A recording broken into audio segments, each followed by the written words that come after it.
Et bonjour, bonjour et bienvenue dans ce nouveau live de Planétéo. Je suis Théo et je vous accueille aujourd'hui sur ma planète pour un nouveau live de lecture. Et oui, aujourd'hui, et si on lisait Les Voyages de Gulliver, écrit par Jonathan Swift. C'est notre septième live sur cette œuvre, sur ce long roman. Et nous sommes aujourd'hui au chapitre 4. Je vais lire certainement le chapitre 4, 5 et 6. J'avais fait du repérage avant le live. Donc chapitre 4, 5 et 6 de la troisième partie de l'œuvre. Comme d'habitude, si vous me regardez en rediffusion sur YouTube, vous aurez dans la description de la vidéo ainsi que dans la barre de lecture de la vidéo des timecodes qui vont vous permettre de passer l'introduction, de passer les pauses que j'effectuerai dans ma lecture et d'aller directement au chapitre qui vous intéresse.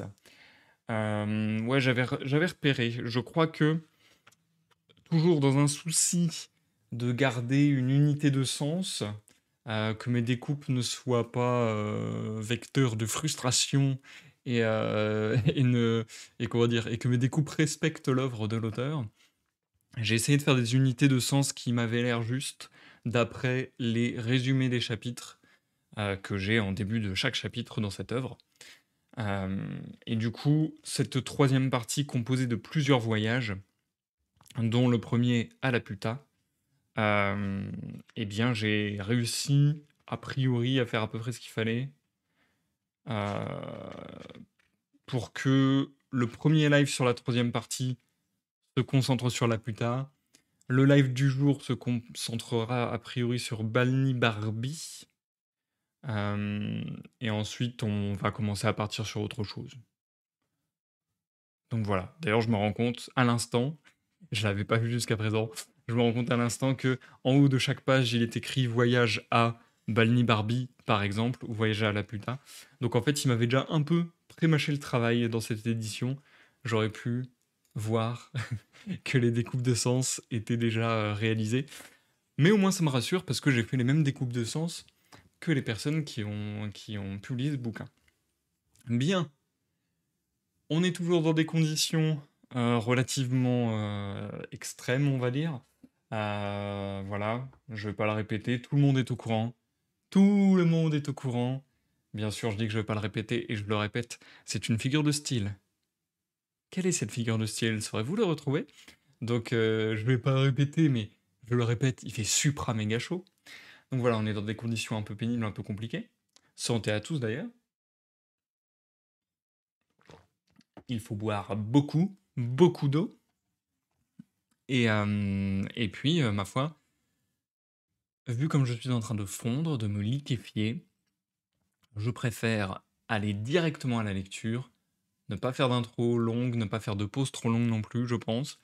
Je vous lis le chapitre 4, puis une pause, puis chapitre 5 et 6, parce que c'est ce qui fait, encore une fois, le plus de sens au vu des résumés des chapitres que je m'apprête à vous lire. Et pour vous resituer brièvement où est-ce qu'on en était, je vais vous... Alors attendez, il y a peut-être une méthode plus facile. Je vais aller au sommaire et je vais vous dire ce qu'on a vu jusqu'à présent dans cette troisième partie. Dans le chapitre 1, nous avons vu l'auteur qui entreprend un troisième voyage. Il tombe aux mains des pirates. On a vu la scélératesse d'un Hollandais. L'auteur arrive dans une île. On le reçoit dans Laputa. Ensuite, dans le chapitre 2, on a vu le caractère et les idées des Lapuciens, le bilan de leur science, le roi et sa cour, la réception faite à l'auteur, les craintes et préoccupations des habitants, le portrait des Lapuciennes. Et dans le chapitre 3, nous avons vu une explication de certains phénomènes grâce à la philosophie et à l'astronomie moderne, la compétence des Lapuciens en cette dernière science, et enfin les méthodes de répression qu'emploie le roi. Voilà, comme ça vous remet un peu dans le bain.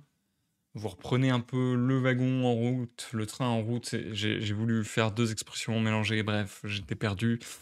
Euh, je change de setup et on entame ce fameux chapitre 4. La lecture du jour sera plutôt courte à nouveau. Désolé, mais j'essaie vraiment de privilégier le sens avant la longueur, on va dire. Donc, live du jour plutôt court. A priori, le live de dimanche, parce que certainement que je ferai un second live dimanche cette semaine. A priori, ça sera un peu plus long et ça nous permettra de terminer la troisième partie. Donc, on avance quand même. On avance quand même, même si on est à la 232e page Sur grosso modo 400, donc on est à un peu plus de la moitié de l'œuvre. C'est quand même un gros bébé, l'air de rien. Allez, bonne écoute à tous, que vous me regardiez en live sur Twitch ou en rediffusion sur YouTube, et à dans quelques minutes pour la pause. Chapitre 4. Quoique je ne puisse me plaindre de la façon dont on me traitait dans l'île, je dois avouer qu'on ne s'occupait guère de moi, et même qu'on m'y dédaignait un peu. Car, de toute évidence, ni le prince ni ses sujets n'éprouvaient le moindre intérêt pour ce qui n'était pas mathématiques ou musique, et comme je leur étais très inférieur en ces deux disciplines, ils ne faisaient pas cas de moi. J'avais vu d'autre part toutes les curiosités de l'île, et je désirais vivement la quitter, ne plus avoir à subir la présence de ses habitants. Certes, ils excellaient en deux sciences que j'estime beaucoup, et dont je ne suis pas sans quelque teinture, mais en même temps, ils étaient si distraits, si absorbés dans leurs spéculations, que je n'ai jamais eu compagnie plus ennuyeuse. Pendant les 2 mois de mon séjour dans l'île, je n'eus d'autres conversations que celles des femmes, des boutiquiers, des frappeurs ou des pages, et je n'en attirai sur moi que plus de mépris. Mais c'est de seuls que je pouvais espérer des échanges raisonnables. J'avais fini, à force de travail, par savoir vraiment leur langue. J'étais là d'être ainsi reclus dans une île où l'on avait si peu d'égards pour moi, et bien résolu à la quitter à la première occasion favorable. Il y avait à la cour un grand seigneur, proche parent du roi, et respecté pour cette raison seule, car on le tenait pour le pire ignorant et le plus stupide des hommes. Il avait fort bien tenu des charges importantes, possédait de grands talents naturels ou acquis, renforcés par beaucoup d'honnêteté et de sens de l'honneur, mais il avait l'oreille tellement réfractaire à la musique qu'on l'accusait même d'avoir battu la mesure à contretemps, et ses précepteurs avaient eu toutes les peines du monde à lui faire démontrer le plus simple des théorèmes. Ce gentilhomme daigna m'accorder sa faveur et vint souvent m'honorer de sa visite. Il montrait de l'intérêt pour les affaires d'Europe, pour les lois, les mœurs, les manières et les connaissances des autres peuples. Il m'écoutait avec attention et faisait des remarques pertinentes sur tout ce que je disais. Il avait à ses côtés 2 frappeurs, mais c'était pour la forme. Il ne les employait jamais, sauf à la cour et dans les visites d'apparat. Quand nous étions seuls ensemble, il les renvoyait toujours. Je voulais obtenir la permission de quitter l'île, et je priai cet illustre seigneur de m'appuyer auprès du roi. Il s'en chargea donc, mais eut la bonté de me dire que c'était à regret. Il me fit même plusieurs offres avantageuses, que je déclinai pourtant, non sans lui en exprimer ma profonde gratitude. C'est le 16 février que je pris congé de Sa Majesté et de la cour. Le roi me fit un présent d'environ 200 livres anglaises, et mon protecteur, son parent, me remit la même somme, ainsi qu'une lettre de recommandation pour un de ses amis qui vivait dans la capitale, Lagado. L'île en était alors éloignée de 2 miles. Elle s'arrêta au-dessus d'une montagne, et l'on m'y fit descendre depuis la galerie inférieure de la même manière que l'on m'avait jadis hissé. Le domaine continental du monarque de l'île volante est, dans toute son extension, désigné sous le nom de Balnibarbi, et sa capitale, je viens de le dire, s'appelle Lagado. Ce n'est pas sans satisfaction que je me retrouvai sur la terre ferme. Je m'avançai sans crainte vers la cité, confiant en mon costume indigène et ma connaissance suffisante de la langue. Je trouvai bientôt la demeure de cette personne à qui j'étais recommandé. Je lui remis la lettre de mon ami, le grand seigneur qui vivait dans l'île, et je fus accueilli très aimablement. Mon hôte était également un grand seigneur, et s'appelait Munodi. Il me fit préparer un appartement dans son hôtel, où je vécus tout le temps que dura mon séjour, et où je recevais l'hospitalité la plus large. Le lendemain de mon arrivée, Munodi me fit faire en carrosse la visite de la ville. Celle-ci est grande, à peu près comme la moitié de Londres, mais les maisons y sont bizarrement bâties et, pour la plupart, presque en ruine. Les gens dans la rue marchent vite, l'air farouche, le regard fixe, et sont généralement en haillons. Nous sortîmes par une des portes de la ville et fîmes dans la campagne un tour de 3 miles environ. Je voyais de nombreux paysans travailler avec des outils d'aspect divers, mais je ne pouvais deviner ce qu'ils faisaient là. Je ne voyais nulle part lever ni blé ni herbe, bien que le sol me parût des plus riches. Je ne pouvais réprimer ma surprise devant ce triste aspect, tant de la ville que des champs, et je me hasardai à questionner mon hôte. Voulait-il m'expliquer pourquoi tous ces airs affairés, toutes ces têtes soucieuses, tous ces bras au travail à la ville comme au champ? Car je ne voyais pas que tant d'activité eût servi à grand-chose. Tout au contraire.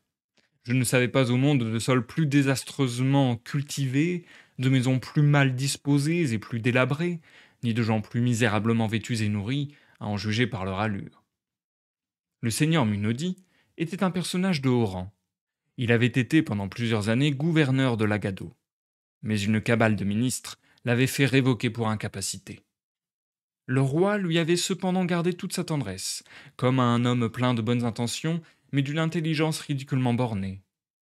À la critique hardie que je faisais de son pays et de ses compatriotes, il se contenta de répondre que je n'étais pas depuis assez longtemps au milieu d'eux pour que mon opinion fût valable, que chaque nation du monde a ses coutumes particulières et autres lieux communs de même force. Mais une fois rentré dans son hôtel, il me demanda ce que je pensais des bâtiments, quelles absurdités j'y décelais et quels reproches j'avais à faire au costume et à l'allure des gens de sa maison. Il ne risquait rien à me poser ces questions, car tout ce qui l'entourait était magnifique, harmonieux, raffiné. Je lui répondis que la prudence, la distinction et la fortune de son excellence lui avaient épargné les défauts que la sottise et la misère avaient engendrés chez les autres. Il me dit que, si je l'accompagnais à sa maison de campagne, sise au milieu de ses terres, à 20 miles de la cité, nous y serions à notre aise pour aborder ces sujets. J'affirmai à son Excellence que j'étais à son entière disposition. Le lendemain donc, nous nous mettions en route. Pendant le trajet, il me montrait les différentes méthodes de culture dont usaient les fermiers, mais dont je ne voyais absolument pas les avantages car, sauf en quelques rares endroits, je ne pus apercevoir ni un épi de blé ni un brin de fourrage. Pourtant, au bout de 3 heures de route, la scène changea du tout au tout, et nous nous trouvâmes dans une plantureuse campagne. Fermes nombreuses et joliment construites, champs bordés de haies et couverts de vignes, de blé ou de prairies. Je ne me rappelle pas avoir vu tableau plus enchanteur. Son Excellence remarqua que mon visage s'éclairait. Il me dit avec un soupir que nous entrions dans ces terres et que le paysage ne changerait plus jusqu'à sa maison. Je suis la risée de mes compatriotes, me dit-il. Ils me méprisent de gérer si mal mes affaires et de donner un si triste exemple au royaume. C'est pourtant un exemple que personne ne suit, excepté quelques vieillards aussi têtus et pusillanimes que moi.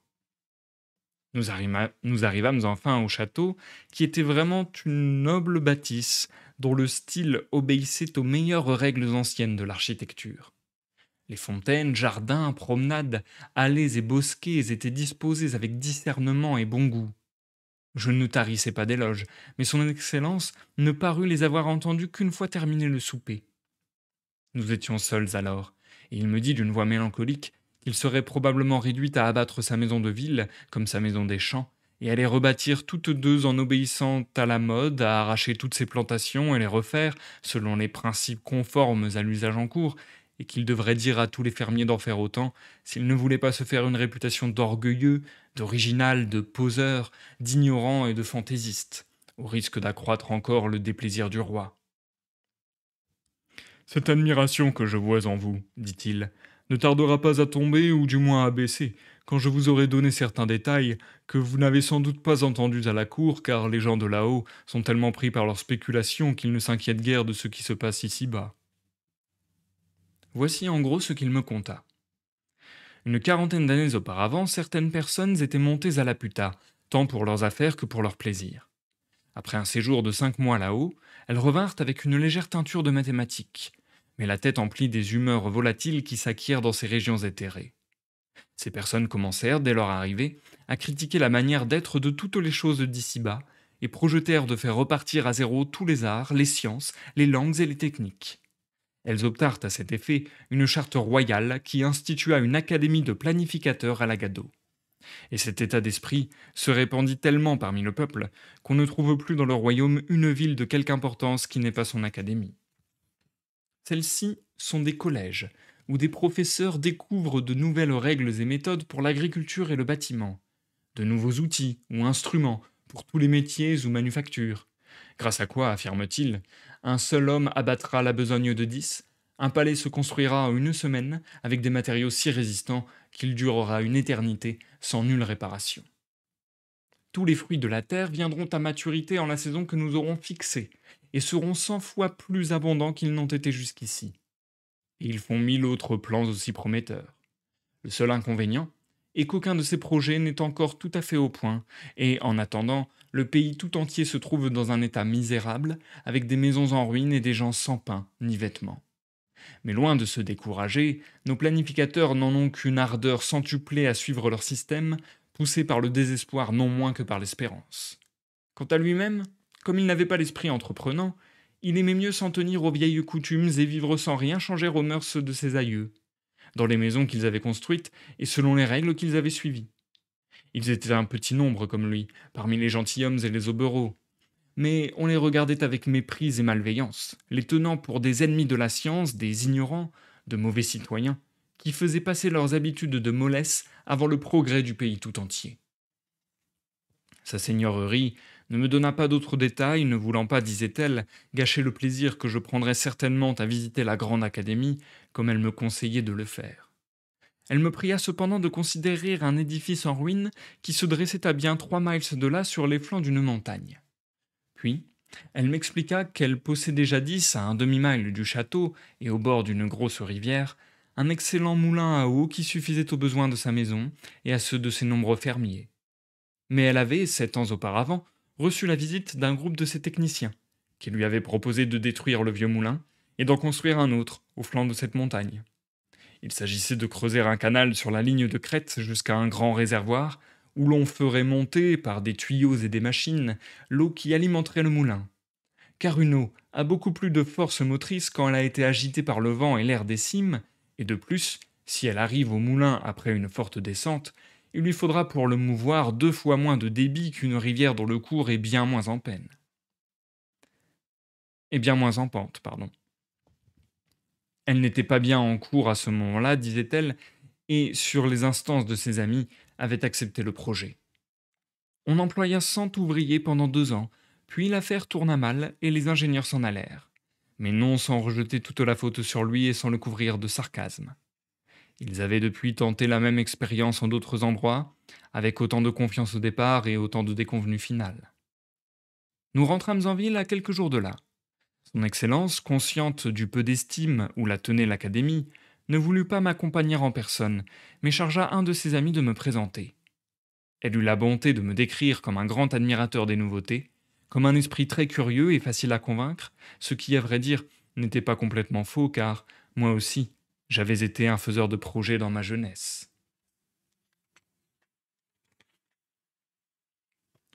Et c'est la fin du chapitre 4.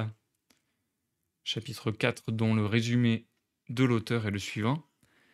L'auteur quitte la Puta, on le conduit à Balnibarbi, son arrivée dans la capitale, description de la capitale et de ses environs, généreuse hospitalité d'un grand seigneur, conversation de l'auteur avec celui-ci.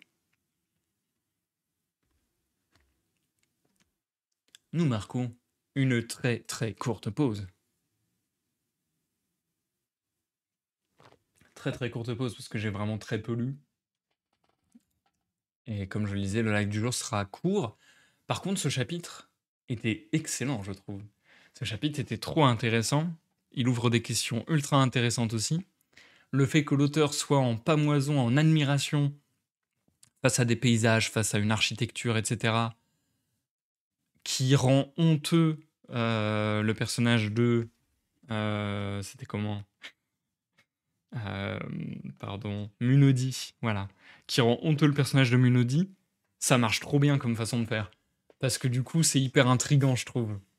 C'est hyper intriguant. Donc ça marche trop bien comme manière d'écrire ça. Le fait de faire découvrir quelque chose au personnage principal en quelque sorte, au narrateur en l'occurrence, et de montrer que ses réactions n'ont l'air de pas du tout coïncider avec les réactions d'autres personnes qui connaissent déjà ce phénomène. Ça marche trop bien, parce que du coup on se dit, oula, il y a un truc bizarre, il y a un truc qui coince, qu'est-ce que c'est? Et l'explication du truc qui coince est très intéressant aussi, je trouve, parce que ça pose des questions sur les coutumes, les mœurs, et sur, peut-être, je dirais, encore une fois, des sujets très actuels. Encore une fois, des sujets très actuels, c'est-à-dire que, euh, comme souvent, on peut mettre en balance des coutumes et des mœurs et ainsi de suite, de la tradition, le côté, le progrès technique, la science et ainsi de suite. Hem et du coup, cette espèce de course à la science, cette espèce de course au progrès, qu'il met aussi en parallèle avec, quelque part, la fougue de la jeunesse. C'est marrant parce que j'y pensais déjà pendant le chapitre. C'est déjà une réflexion qui m'était venue et du coup qu'ils finissent le chapitre avec la phrase, «Ce qui à vrai dire n'était pas complètement faux car moi aussi j'avais été un faiseur de projets dans ma jeunesse», vient confirmer complètement que c'est le propos de l'auteur. Ça voilà, ça ouvre une question sur: est-ce que quand on est «jeune», entre guillemets, est-ce que lorsqu'on a la fougue de la jeunesse, on n'a pas cette croyance que on peut faire plein de projets, on peut lancer plein de choses et que ça va tout révolutionner? En fait, c'est un peu ça, quoi, c'est un peu la fougue de la révolution, j'ai l'impression. Le truc de, bah, en fait, on a toujours mal fait et moi j'ai trouvé la solution et je vais apporter la solution. Je trouve ça assez intéressant comme réflexion, sans pour autant dire que, je trouve ça mal, personnellement. Même si, en fait, c'est ça, comme dans beaucoup de domaines, comme dans tous les domaines, je trouve, quand ça verse dans un extrême ou dans un autre, en général, je trouve que ça a de mauvais résultats, on va dire. Donc, oui, si on pousse à l'extrême, un peu un truc qu'on pourrait je sais plus c'est quoi le mot, il y a un mot, qu'on utilise aujourd'hui pour ça. C'est pas le technosolutionnisme? Ça pourrait représenter un extrême dont parle quelque part, Jonathan Swift dans ce chapitre. L'idée que: «Oh mais, on s'en fout des conséquences de toute façon, on va faire des progrès scientifiques qui font qu'on va régler les problèmes qu'on aura causés». Sauf que du coup, ça peut être très dangereux de fonctionner comme ça aussi, quoi. Quelque part, ce chapitre est un peu là pour dire, «OK, est-ce que parfois il ne serait pas mieux d'adopter un rythme un peu plus lent et de prendre les problèmes un à un, de les solutionner avant que avant de, pousser, l'accélérateur au max, de faire plein de progrès, bah, comme dans le chapitre, mettre tout le monde en galère, en fait, tout le monde dans la misère, à aller trop vite vers le futur quelque part, alors qu'il y aurait peut-être, besoin d'un moment de transition». Hem, donc non, c'est assez intéressant ce chapitre. Enfin, en fait, je trouve le chapitre intéressant parce que j'ai bien aimé aussi la manière dont il était écrit et je le trouve intéressant parce que je trouve qu'il entre en résonance avec beaucoup de thèmes très, très actuels. Bref. Coucou Nordom, bienvenue sur le live. J'espère que tu vas bien. Comme je le disais, je vais pas faire plus long sur la pause parce que la lecture du jour est relativement courte, même plutôt très courte. Je viens de lire le premier chapitre du jour. On est parti. Cette fois-ci, je vais enchaîner avec le chapitre 5 et 6. Et donc, c'est un chapitre. Enfin, ce sont deux chapitres qui ont une unité de sens. Sans vous spoiler, puisque on l'a vu dans la fin du chapitre précédent, le narrateur se rend à l'académie, l'académie de Lagado, donc de la capitale. On va voir ce qu'il se passe en cette académie de sciences, de mathématiques et de musique, peut-être. Je sais pas s'il y aura le côté musique, j'imagine. Eh bien, bonne marche à toi, Nordom, et bonne écoute à toi et à tous ceux qui sont sur le live Twitch ou en rediffusion sur YouTube. À dans quelques temps pour l'outro du live.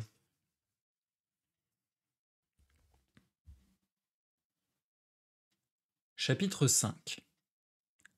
Cette académie n'occupe pas un édifice unique, mais se compose d'une série d'immeubles sur les deux côtés d'une rue.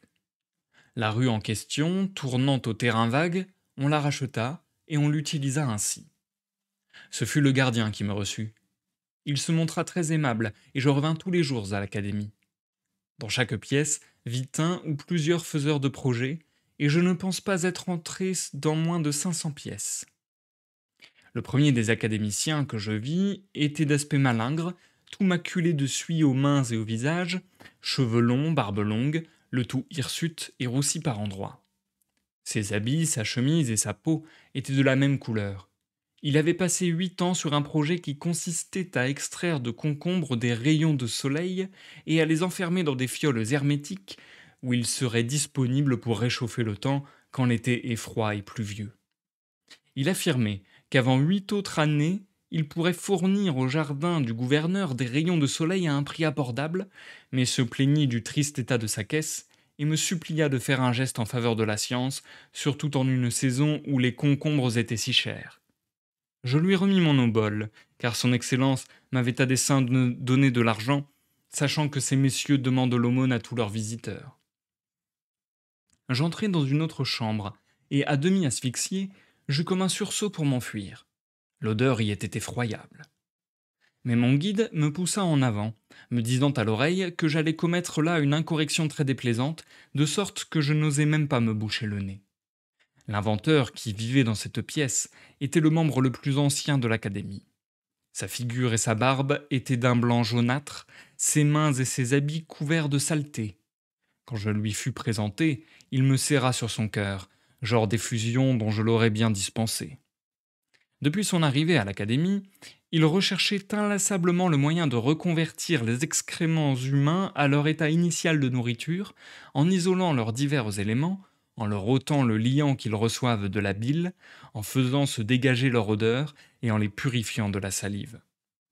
Chaque semaine, la société lui allouait un récipient plein d'ordures humaines de la taille d'un baril de Bristol.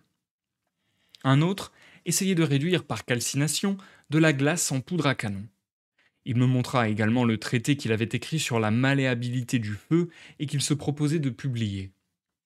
Il y avait aussi un génial architecte qui avait imaginé une nouvelle méthode pour construire les maisons en commençant par le toit et en menant les travaux de haut en bas jusqu'aux fondations. Il s'inspirait, me dit-il, de la technique mise au point par deux insectes de grande intelligence, l'abeille et l'araignée. Il y avait de même un aveugle de naissance avec des apprentis, tous nés aveugles comme lui, qui étaient chargés de préparer des couleurs pour les peintres. Et le maître leur enseignait comment les distinguer par le toucher et l'odorat. J'eus la malchance de les rencontrer à une époque où leur talent était encore incomplètement formé. D'ailleurs, le professeur lui-même se trompait la plupart des fois.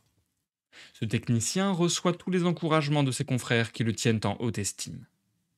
J'eus le grand plaisir, dans une autre chambre, de rencontrer l'agronome qui avait eu l'idée d'utiliser les cochons pour le labourage. Sa méthode, qui supprime l'emploi des charrues, des bœufs et des laboureurs, est la suivante. Sur une surface à labourer d'une acre, vous enfouissez à 5 ou 6 pouces de distance et à 8 pouces de profondeur de grandes quantités de glands, dattes, châtaignes et autres fruits ou légumes dont les porcs sont particulièrement friands. Puis, vous lâchez dans le champ 600 ou plus de ces animaux, lesquels, en cherchant leur nourriture, retournent le sol et le laisseront à la fois préparé pour les semailles et enrichi de leurs excréments. À vrai dire, l'expérience avait montré que le procédé était coûteux et d'une pratique difficile, mais il faut croire que cette invention est susceptible encore de nombreux perfectionnements. Je pénétrai dans une autre pièce où les murs et le plafond étaient tellement couverts de toiles d'araignée que le savant ne disposait plus pour circuler que d'un étroit passage. J'étais à peine entré qu'il me cria de prendre garde à ne pas abîmer ses toiles. Il me parla, déplorant l'erreur fatale que le monde avait si longtemps commise en élevant des vers à soie, alors que nous disposions de ces insectes domestiques si nombreux et tellement supérieurs aux autres, puisqu'ils savent non seulement filer, mais tisser. Il se flattait aussi de pouvoir, par l'emploi des araignées fileuses, éviter tout frais de teinture, et il me convainquit pleinement quand il m'eut montré un grand nombre de mouches de tout coloris qui servaient à les alimenter. Il était persuadé que la couleur des mouches passerait dans les toiles d'araignée, et comme il en possédait de toutes les nuances, il espérait satisfaire n'importe quelle clientèle, pour peu qu'il sût découvrir certains aliments pour mouches à base de gomme, huile et autres matières collantes qui donneraient au fil la consistance et la force voulues. Il y avait un astronome dont l'idée était de mettre un cadran solaire sur la girouette de l'hôtel de ville, ce qui l'obligeait à tenir compte à la fois des mouvements annuels et journaliers de la Terre et du Soleil, et de tous les changements accidentels du vent. J'avais ce jour-là l'intestin dérangé, ce qui détermina mon guide à m'indiquer la chambre d'un médecin, spécialiste de cet organe, dont il soignait les affections en l'obligeant à fonctionner à rebours. Il disposait d'un grand soufflet, dont le bec était en ivoire et de forme longue et effilée. Il introduisait ce bec dans l'anus du patient jusqu'à une profondeur d'environ 8 pouces et affirmait que lorsqu'il aspirait, il rendait les boyaux aussi plats qu'une vessie vidée. Quand la maladie était plus sérieuse, au contraire, c'est après avoir rempli d'air le soufflet qu'il mettait le bec en place, puis il envoyait un jet d'air dans le corps du patient. Il retirait alors l'appareil pour le gonfler de nouveau, en tenant étroitement fermé avec son pouce l'orifice du fondement. L'opération se répétait 3 ou 4 fois, jusqu'à ce que le vent introduit sortît avec une grande violence, entraînant les substances malignes avec lui, comme l'eau nettoie les conduits d'une pompe, et laissant le malade guéri. Je vis le savant expérimenter sur un chien ces deux procédés. Le premier n'eut pas d'effet perceptible. Quant au second, il mit l'animal à 2 doigts d'éclater et provoqua une décharge assez violente pour que mes compagnons et moi en fussions fort affectés. Le chien tomba raide mort, et nous laissâmes le docteur affairé à le ressusciter à l'aide d'une opération analogue. Je visitai bien d'autres chambres, mais par souci de concision, j'épargnerai au lecteur le récit de toutes les curiosités que j'y observai. Je n'avais vu qu'un côté de l'académie. L'autre est réservé aux pionniers de la science abstraite. Mais je n'en parlerai pas sans avoir cité encore un illustre expérimentateur, celui qu'on nomme le savant universel. Il nous confia avoir passé 30 ans de sa vie à méditer sur l'amélioration de la condition humaine. Il disposait de 2 grandes salles pleines d'admirables curiosités et de 50 collaborateurs. Les uns condensaient l'air en une substance solide, le séparant de son nitre et éliminant les particules aqueuses ou fluides. D'autres amollissaient le marbre pour en faire des oreillers et des pelotes à épingles. D'autres encore pétrifiaient les sabots du cheval pour le préserver de la fourbure. Le savant lui-même était, à l'époque, absorbé par 2 grands projets. Le premier consistait à ensemencer les terres avec la balle du blé, où il affirmait que résidaient les vraies vertus germinatives de la graine, comme il le démontrait par certaines expériences que je ne fus pas assez intelligent pour comprendre. L'autre a empêché, par l'application d'un enduit à base de gomme, de minéraux et de végétaux, la laine de pousser sur le dos de 2 jeunes agneaux, dans l'espoir d'être à même, dans un délai raisonnable, de propager dans tout le royaume une race de moutons aux poils ras. Nous franchîmes une cour qui nous séparait de l'autre partie de l'académie, celle où résidaient, comme je l'ai dit, les pionniers de la science spéculative. Le premier professeur occupait avec une quarantaine de disciples une salle de grande dimension. Nous nous saluâmes, et comme mon regard se portait avec intérêt sur une vaste machine qui occupait la pièce dans presque toute sa longueur et sa largeur, il me demanda si je ne trouvais pas étranges ces recherches pour faire avancer les sciences spéculatives par des procédés pratiques et mécanisés. Mais le monde verrait bientôt l'utilité de son travail. Il se flattait, quant à lui, d'avoir eu la plus noble idée qui eût jamais été conçue par une cervelle humaine. Chacun sait au prix de quels efforts s'acquièrent actuellement les arts et la science, tandis que, grâce à son invention, la personne la plus ignorante sera, pour une somme modique et au prix d'un léger travail musculaire, capable d'écrire des livres de philosophie, de sciences politiques, de droit, de mathématiques et de théologie, sans le secours ni du génie, ni de l'étude. Il me fit donc approcher de cet appareil, près des côtés duquel ses disciples étaient alignés. C'était un grand carré de 20 pieds sur 20, installé au centre de la pièce. Sa surface était faite de petits cubes de bois, de dimensions variables mais gros en moyenne comme un dé à coudre. Ils étaient assemblés au moyen de fils de fer. Sur chaque face de ces cubes était collé un papier où était écrit un mot en laputien. Tous les mots de la langue s'y trouvaient, à leurs différents modes, temps ou cas, mais sans aucun ordre. Le professeur me pria de bien faire attention, car il allait mettre la machine en marche. Chaque élève saisit au commandement une des 40 manivelles de fer disposées sur les côtés du châssis et lui donna un brusque tour, de sorte que la disposition des mots se trouva complètement changée. Puis 36 d'entre eux eurent mission de lire à voix basse les différentes lignes telles qu'elles apparaissaient sur le tableau, et quand ils trouvaient 3 ou 4 mots, qui mis bout à bout constituaient un élément de phrase, ils les dictaient aux 4 autres jeunes gens qui servaient de secrétaires. Ce travail fut répété 3 ou 4 fois, l'appareil étant conçu pour qu'à chaque tour de manivelle, les mots formassent d'autres combinaisons à mesure que les cubes de bois tournaient sur eux-mêmes. Les jeunes étudiants passaient 6 heures par jour à ce travail, et le professeur me montra un bon nombre de gros in-folio contenant les textes déjà recueillis sous forme de phrases décousues et qu'il avait l'intention de refondre entre elles. Il espérait tirer de ce riche matériau une somme scientifique et philosophique qu'il présenterait au monde. Celle-ci serait d'ailleurs beaucoup plus parfaite et plus rapidement terminée si le public fournissait les moyens de construire et d'employer 500 appareils de ce type à la Gadot, les responsables ayant l'obligation de mettre en commun les résultats obtenus. Depuis sa jeunesse, m'assura-t-il, il n'avait eu de pensée que pour cette invention. Il avait fait tenir dans son cadre la totalité du vocabulaire et avait calculé avec la plus extrême rigueur quelle était dans les livres la proportion des particules, des noms, des verbes et de toutes les parties du discours. Je remerciai vivement cette illustre personne de sa grande amabilité et lui promis que, si ma bonne étoile me ramenait dans ma patrie, j'aurais la loyauté de la présenter comme le seul inventeur de cette merveilleuse machine. Je la priai de me la laisser dessiner dans ses détails, et c'est ce dessin qui est reproduit ici même. Bien qu'en Europe, ajoutai-je, il soit normal entre savants de se voler ses trouvailles, ce qui a l'avantage au moins de faire naître une controverse sur le véritable inventeur, je saurai prendre les précautions nécessaires pour qu'aucun rival ne vienne vous ravir l'honneur de cette découverte-ci. Nous passâmes ensuite à l'Institut des langues, où 3 professeurs discutaient sur les moyens de perfectionner celles de leur propre pays. Le premier projet était de rendre la phrase plus concise, en ne gardant qu'une syllabe des mots qui en comportent plusieurs, et en supprimant les verbes et les qualificatifs, puisque seuls les noms correspondent à des choses existantes en réalité. L'autre proposait d'abolir tous les mots quels qu'ils fussent, car les santés y gagneraient aussi bien que la concision. N'est-il pas indéniable que chaque mot que nous disions contribue pour sa part à corroder et à débiliter nos poumons, et par conséquent à raccourcir notre vie? On peut donc envisager une autre solution.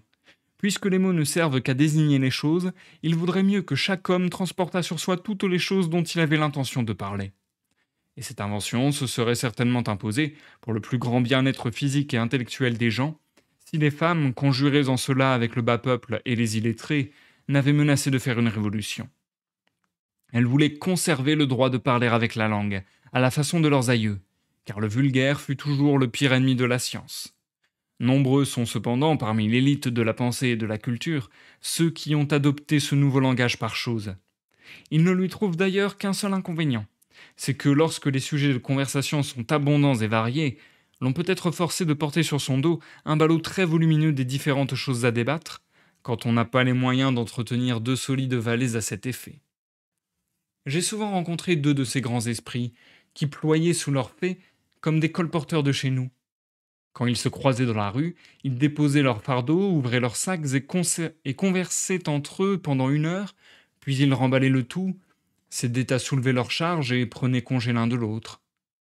Pour les conversations courantes, on peut se contenter d'accessoires transportés dans les poches ou sous le bras et, chez soi, chacun dispose évidemment d'une nécessaire. Dans la pièce utilisée comme parloir, tous ont apporté de la main les 1000 choses utiles pour alimenter ce brillant type de conversation. Ce système comporte un autre avantage important, c'est d'avoir mis au point une sorte de langage universel, à l'usage de toutes les nations civilisées, car les différents outils et instruments y sont généralement identiques, ou du moins fort semblables, de sorte que leur mode d'emploi est compris de chacun. Aussi, les ambassadeurs seront à même de converser avec les princes étrangers ou leurs ministres, tout en étant complètement ignorants de leur langue.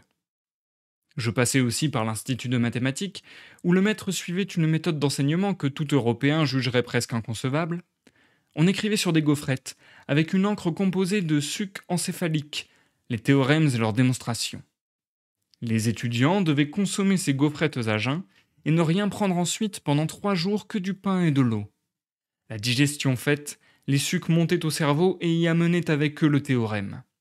Cette méthode n'était pas encore considérée comme infaillible, en partie à cause d'erreurs qui s'étaient glissées dans le quantum, ou formule de composition, en partie aussi à cause de l'indiscipline des écoliers, car ceux-ci trouvent généralement le cachet si infect qu'ils le recrachent en cachette, ou le vomissent avant qu'il ait agi, et on n'a pas pu encore les persuader de se soumettre à la longue abstinence prescrite.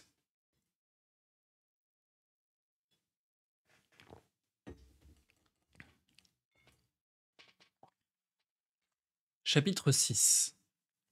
La visite de l'Institut des sciences politiques me causa une vive déception. Pas un seul professeur ne m'y parut être dans son bon sens, et le spectacle de la folie humaine me rend toujours mélancolique. Ces malheureux s'étaient mis dans la tête de convaincre les rois qu'un favori devait être choisi pour sa sagesse, sa capacité, sa vertu, que les ministres devaient apprendre à se soucier du bien public, qu'on devait récompenser le mérite, les grands talents, les éminents services, qu'un prince devait reconnaître son véritable intérêt, lequel n'est jamais différent de l'intérêt du peuple, qu'il fallait mettre à un poste la personne qualifiée pour le tenir, plus une quantité d'autres balivernes qu'aucune cervelle humaine n'avait jamais conçues. Tout cela me confirma la vérité d'un vieil adage qui prétend qu'une bourde, si folle soit-elle, trouve toujours un philosophe pour la défendre. Mais je serais injuste envers cette section de l'Académie si j'affirmais que tous ses membres sans exception étaient des visionnaires. J'y vis au moins un homme de grand talent. C'était un médecin, très compétent aussi en matière politique et administrative. Cet illustre savant avait fort utilement mis sa formation médicale au service des administrations publiques, recherchant les remèdes appropriés aux maladies et affections dont elles souffraient, tant à cause des vices ou des infirmités des gouvernants qu'à cause du désordre où vivaient les gouvernés. Par exemple, puisque tous les écrivains et penseurs s'accordent à dire qu'il existe une correspondance totale entre le corps de l'homme et celui de l'État, n'est-il pas de toute évidence que les mêmes prescriptions s'appliquent à l'un et à l'autre pour maintenir leur santé comme pour guérir leur maladie? On ne peut nier que tous les sénats, que toutes les hautes assemblées sont souvent agités par des humeurs pléthoriques, ébulliantes ou autres humeurs pécantes, qu'ils souffrent de nombreux maux de tête et de maux de cœur plus nombreux encore, qu'ils sont sujets aux convulsions et à certaines contractions des nerfs et tendons de la main, et spécialement de la main droite, qu'ils connaissent la prostration, la flatuosité, le vertige et le délirium, qu'il leur vient des tumeurs scrofuleuses, pleines d'un pus fétide, des renvois de matières acides, des appétits boulimiques suivis de digestion pénible, ainsi que mille autres malaises qu'il serait trop long de citer. Ce savant proposait donc de former un corps de médecins sénatoriaux, chargés d'assister aux 3 premières séances de toutes les sessions que tiendrait une assemblée, et de prendre le pouls de ses membres après chaque débat. Puis ils consulteraient ensemble sur les maladies de chaque sénateur et sur les traitements qui s'imposeraient. Enfin, le 4e jour, ils retourneraient au Sénat en compagnie de leurs apothicaires qui porteraient les remèdes prescrits.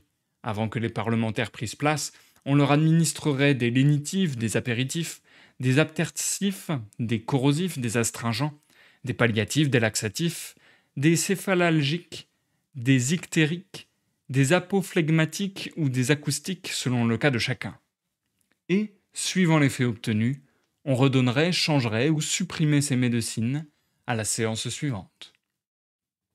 Ce projet n'entraînerait pas de frais considérables et devrait, à mon humble avis, améliorer grandement la gestion des affaires publiques dans des pays où le Sénat a des responsabilités législatives.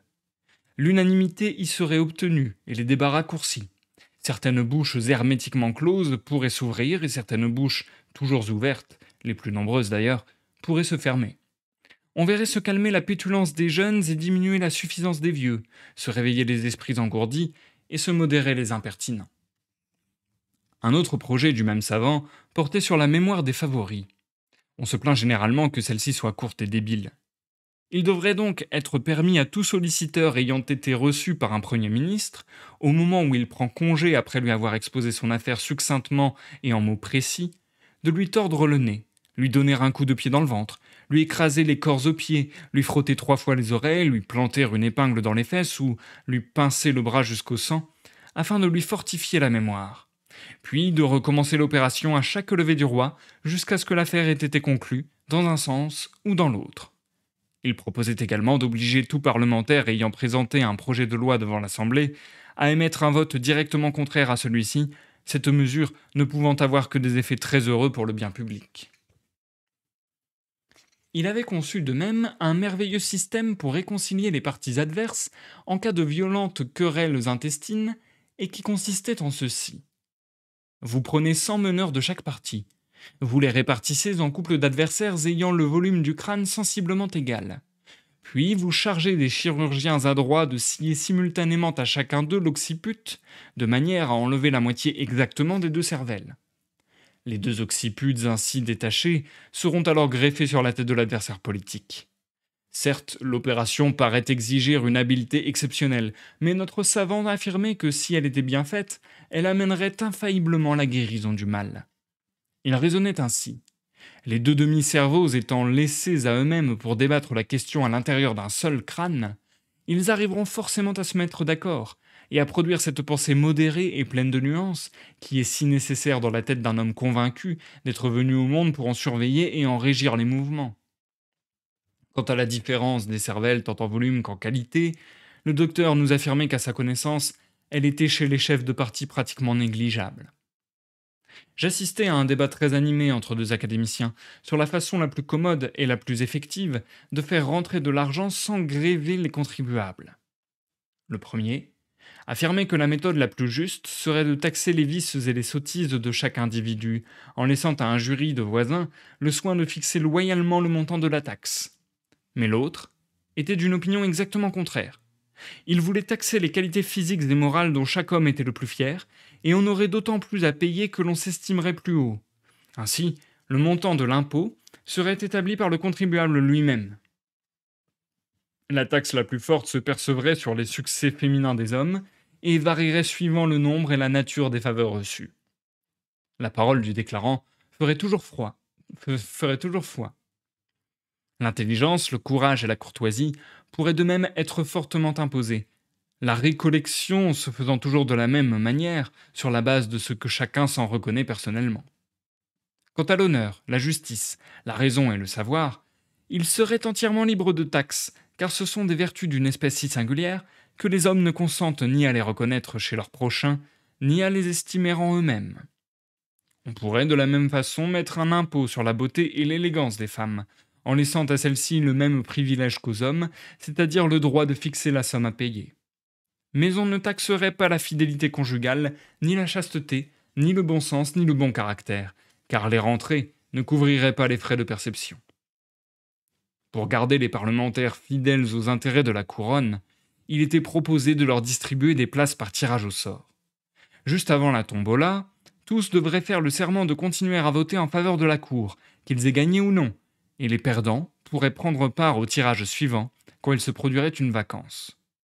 Ainsi, l'on entretenait l'espoir et l'intérêt, et personne ne pourrait se plaindre de promesses non tenues, puisque tous les désappointements devaient être mis au compte de la fortune, qui a le dos plus large et les reins plus solides qu'un quelconque ministère. Un autre académicien me remit un long article qu'il avait consacré à la découverte des complots et des conspirations contre le régime. Il invitait les hommes d'État à établir un questionnaire précis sur tous les suspects. Que mangeait-il? Et à quelle heure? Sur quel côté dormait-il?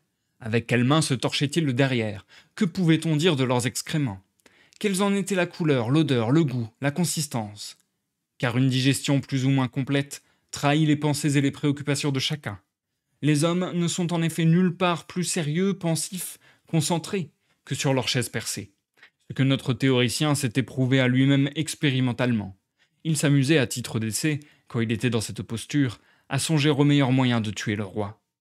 Ces excréments prenaient alors une teinte verdâtre, mais ils étaient très différents quand il songeait simplement à soulever le peuple ou à brûler la capitale. Cette dissertation révélait une grande intelligence et contenait de nombreuses observations aussi curieuses qu'utiles pour un homme politique.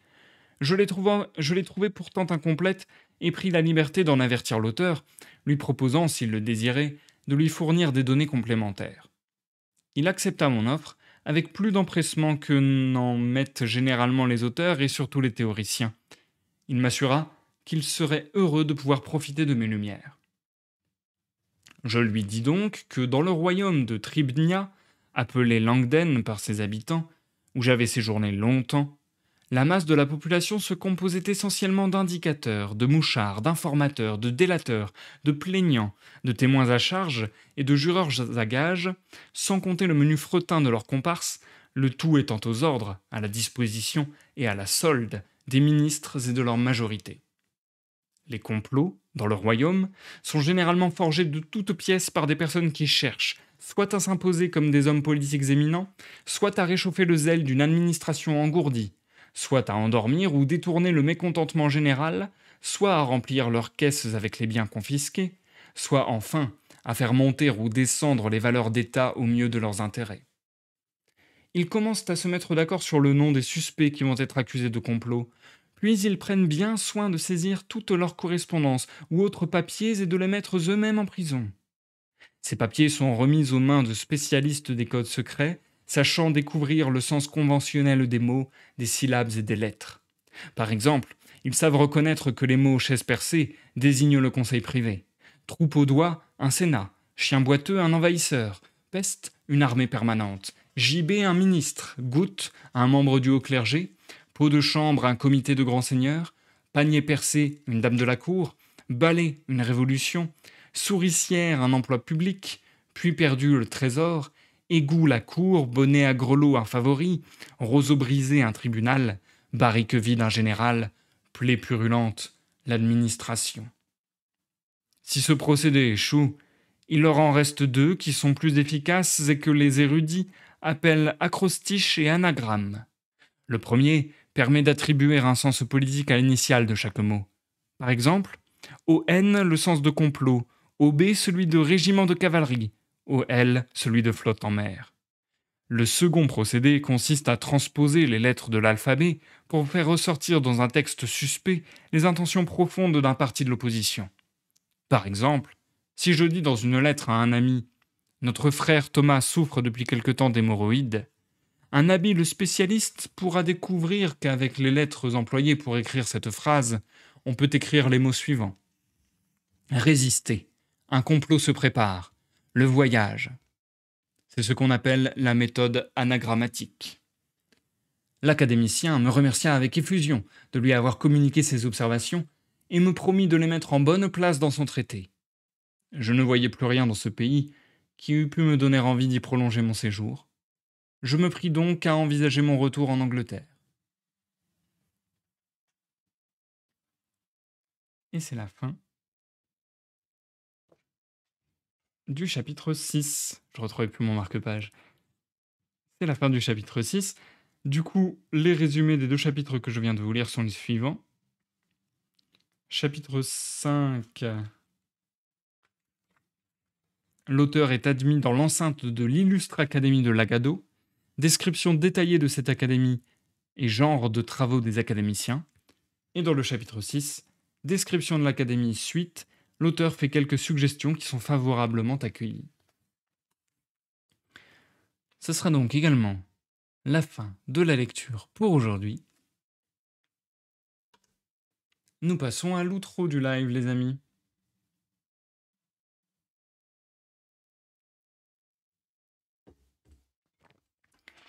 Et du coup, Nordum qui nous donne a priori une nouvelle inspiration, ou plutôt un nouvel, comment on pourrait dire ça, enfant spirituel, fils spirituel des voyages de Gulliver et de Jonathan Swift, puisqu'apparemment le passage sur les cerveaux est cité dans l'animé Psycho-Pass. Très hard, mais très philosophique aussi. Je ne connais pas du tout cet animé, mais merci pour l'info, c'est intéressant. Nordum qui nous dit ce chapitre est assez incroyable, je comprends pourquoi pas tous les chapitres ont été adaptés en dessin animé. Oui, alors là pour le coup, ces chapitres étaient vraiment d'une autre tonalité. C'était vraiment différent de ce qu'on a lu jusqu'à présent. Je trouve que le ton humoristique était beaucoup plus assumé, beaucoup plus visible. C'était très souvent grivois et très souvent, même pas tant grivois que ça, mais plutôt très souvent scatologique en fait. C'est hallucinant le nombre de fois où j'ai dit le mot excrément dans ce live. J'ai du mal à interpréter ces chapitres en termes de satire philosophico-politique. Quelque part, c'est à la fois évident, à la fois non. Ça prolongerait un peu ce qui a été dit dans le chapitre que je vous ai lu en premier, donc le chapitre 4. C'est-à-dire un peu ce truc de... en fait, parfois, faut peut-être se poser la question du sens, quoi. Est-ce que du progrès, pour le progrès, ça fait du sens ? Est-ce que la technique pour la technique, ça fait du sens ? Est-ce que la science pour la science, ça fait du sens ? Ou est-ce que on ferait pas mieux de se poser quelques questions sur l'utilité de ce qu'on est en train de rechercher, sur ce qu'on est en train d'essayer de démontrer, et ainsi de suite ? Heu, parce que là, c'est vrai que toutes les propositions, tous les exemples qui nous ont été donnés de lois, de recherche, de machin, c'était, vraiment plus folklorique, à chaque fois. C'était vraiment très bizarre. Mmh, ça marchait bien, je trouve que c'était agréable à lire, c'était drôle. Mais, après, je vois mal quoi en retirer quelque part.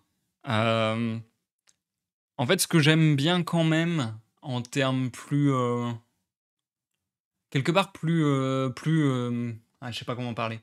Hem, je veux dire un peu plus au niveau du discours, ce qui était intéressant, c'était ce truc de montrer qu'on peut très vite marcher en syllogisme, très vite marcher en syllogisme et très vite se donner des apparences de science, des apparences de connaissances, des apparences de, hem, d'une certaine expertise, alors qu'en fait, on est, juste en train de faire des syllogismes qui n'ont aucun sens, de trouver, des causes pour des effets, pour des conséquences, qui n'ont aucun sens. Hem, mais on le justifie quand même, de cette manière et ça semble logique parce qu'on a manipulé la langue de telle façon que. Donc en vrai, il y a plein de choses intéressantes. Je pense que tu avais bien saisi un truc de technosolutionnisme. Oui, je pense que voilà, je pense que c'est un peu cet, élément de technosolutionnisme qui est, en un sens ridiculisé au travers de ces chapitres.